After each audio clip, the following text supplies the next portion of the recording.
Hi mga Kalaagan! Ako si Kalaagan Fritz at ito ang Laagan sa Sugbo Pageantry All Access. Don't forget to subscribe on our YouTube channel at Laagan sa Sugbo and click the bell button for notification. Like our official Facebook page at Laagan sa Sugbo. It's another pageant episode and another pageant queen na naman ang machichikahan natin sa araw na to.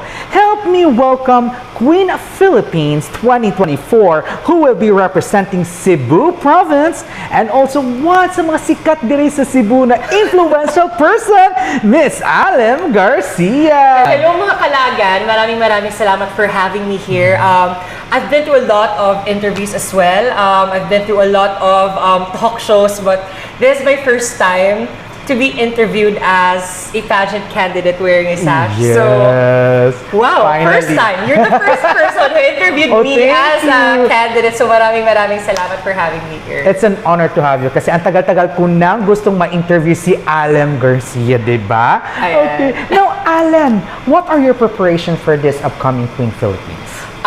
Aside financially, kasi hindi talaga joke prepare for a pageant, but alam naman yan lang lahat. But more than anything else, I had months of mentally preparing myself. Because more than anything else, aside from beauty, aside from the creativity, aside from your team, it's really a battle of mental fortitude, I believe. So, first and foremost, ang unang hinanda ko talaga is my mind.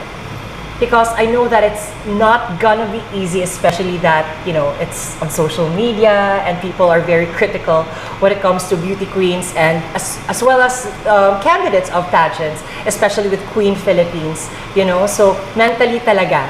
Mentally talaga yung First and pinaprepare mo. foremost, mentally. When I passed the screening, doon na, I formed my team.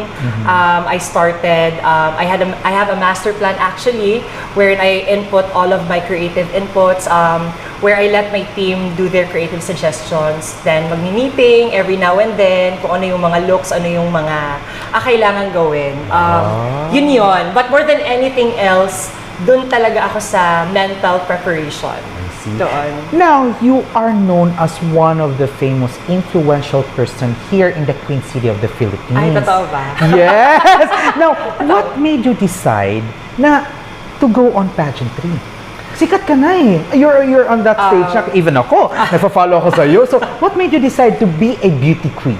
I don't look at it that way, that I'm famous. Although like, yeah, I've been doing shows before, I've been hosting events here in city, may mga nag-i-invite sa akin when it comes to events. But I don't really look at it that way, na hindi ko pinasok sa sarili ko na, okay, I'm sikat, I don't need to prove anything. I've always been someone who's always eager to grow even more. So to step up every year and to step out of my comfort zone because you can never really can tell kung saan yung limit or like yung horizons mo until such time that you will be able to try new things. First and foremost, I wear many hats. I'm a host, I'm a speaker, I'm a master's student, I'm a content creator, as you've said, I'm an influencer. Yes. And I'm a performing artist as well. So I wear many hats. So how can I encapsulate all of these things into a platform wherein I can actually heighten what I have and actually influence and motivate others to actually amp up their game as well. So what a better way to actually start this mission dun tayo sa pageantry. Sa pageantry. Kasi because it is a platform now more than ever that can actually influence a lot of people and at the same time motivate people to do action. And you know, aside from that, I want to try this platform. Mahirap. I would be lying if I say na, hindi ako natatakot. There is so much fear inside me right now. There is so much kaba. There is so much doubts.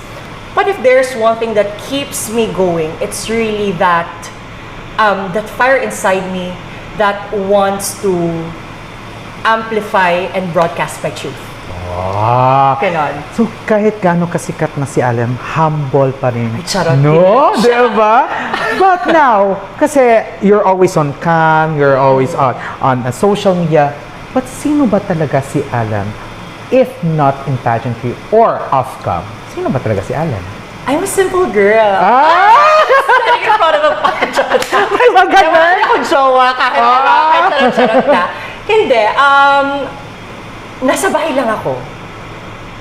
Before, growing up, parang gusto kong gumala, gusto kong umikot-ikot sa lahat. But, I don't know what went inside me na parang gusto ko lang sa bahay manood ng Netflix, makinig ng music.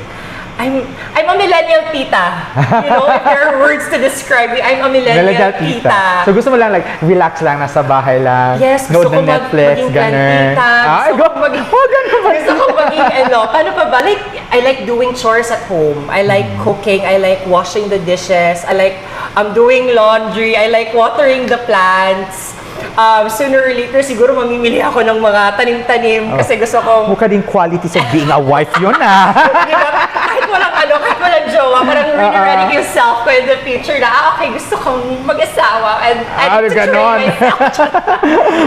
Anything else, yun lang. Simple lang akong lang tao. Hindi ako mahirap i-please. Wala ako masyadong gusto sa buhay.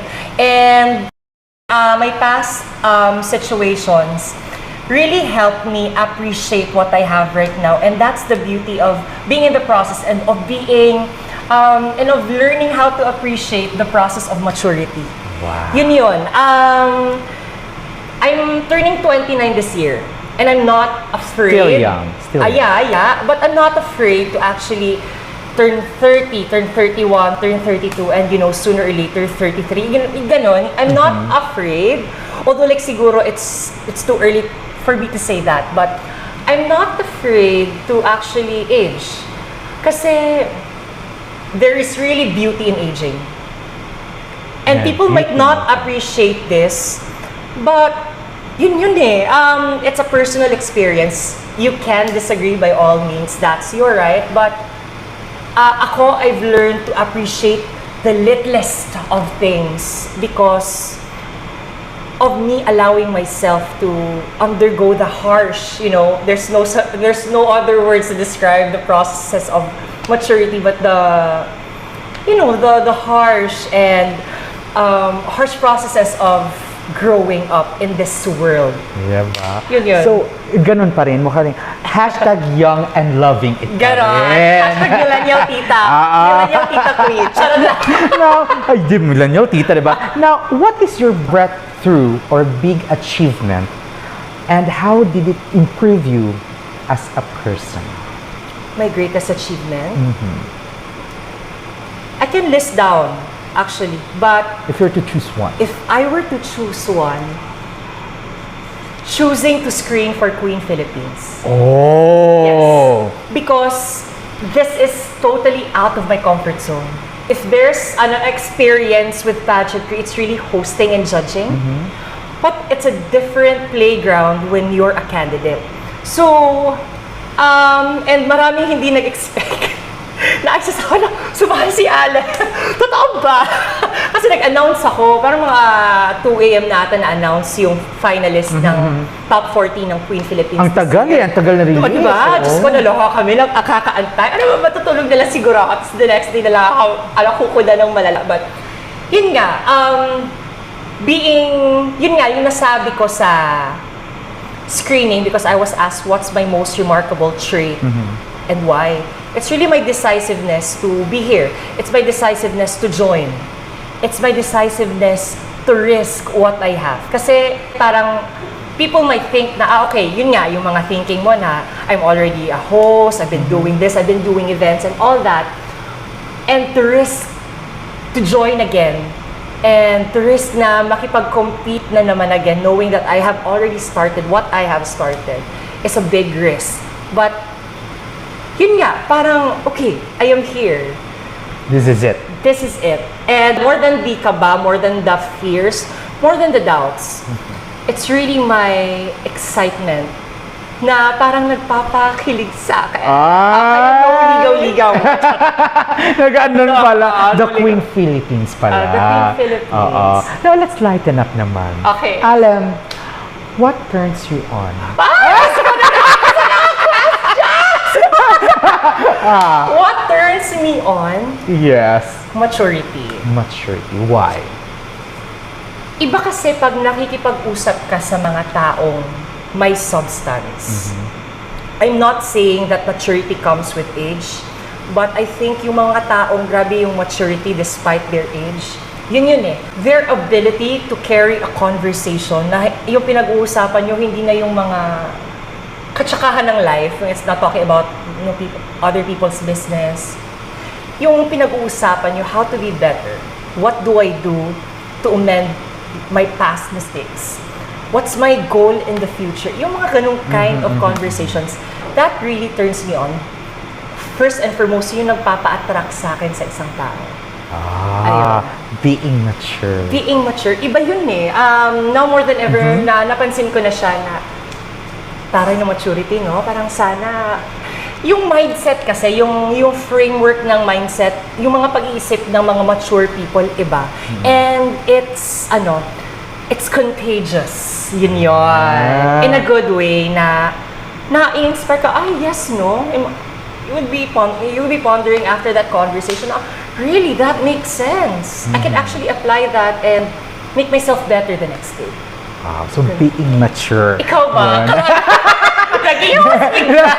Na-shock ka bigla, diba? Ako siya tuloy nag-ask ng question. Alright, mga Kalagan, now before we continue, I would like to thank first our sponsor. I would like to personally thank GPA Studio. Thank you very much for the accommodation. Team Flora Dermatologica for always making me fresh because I am Team Flora Touch. Desired by Salon Expert for always making my hair beautiful. Thank you very much. Now, Alam, can you please invite our Laagan sa Cebu viewers where we can follow you, your social media platform, and how we can support you for the upcoming Queen of Philippines 2024. Go ahead. Gcash. Oh my God! Alright, go ahead. Okay, you can follow me on my social media pages. Just search Alem Garcia. That's ALEM GARCIA. Or you can type at the Alem Garcia, TheAlemGarcia, all over yun. TikTok, Instagram, X, Threads, Facebook. Yun lang yung i-search nyo. Please follow me because isa rin sa mga pinupush ko this year is really to document my journey here in Queen Philippines. Ayan, so you will know all the 360 degrees chika ng buhay ko when it comes to Queen Philippines through my social media pages. Ayan, and if may mga suggestions sila, may mga messages sila, that would really help. So, please do follow me. Yes, and for sure naman, yung mga kitty cats mo naman, diba?